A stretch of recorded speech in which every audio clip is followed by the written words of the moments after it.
Guys जय श्री श्याम, राधे राधे। सुबह उठकर सबसे पहले मैंने झाड़ू मारा, उसके बाद मैं नहा कर आ गई थी। फिर मैंने किया नाश्ता करने के बाद मुझे जाना था सैलून। फिर मैं सैलून पहुंच गई थी, मैंने सैलून ओपन किया। उसके बाद मुझे सैलून की साफ़ सफाई करनी थी। उसके बाद मैंने लगाया झाड़ू लगाने के बाद फिर मुझे मारना था पोछा। फिर मैंने पोछा मारने के बाद मुझे जाना था घर। फिर मैंने सैलून लॉक किया, फिर मैं चली गई घर को।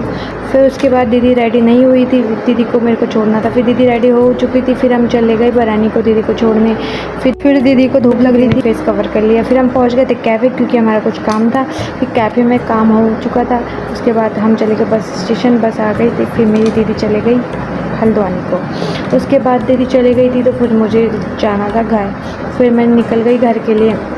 उसके बाद मैं अपनी अम्मा के लिए परमल लाई थी। आज सैटरडे मार्केट थी, तो मेरी दादी को परमल बहुत पसंद है, तो मैं अपनी दादी के लिए परमल लाई।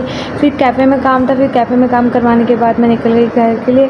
फिर सैलून में मेरा कुछ काम आया था, तो मैं चले गई सैलून जाने के बाद फेशियल आया था, फेशियल किया। फेशियल करने के बाद मैंने अपना सैलून ऑफ कर दिया। फिर मैं चले गई घर को। उसके बाद मैंने घर वालों के संग खाना खाया। मिलते हैं नेक्स्ट ब्लॉग में। राधे राधे, जय श्री श्याम।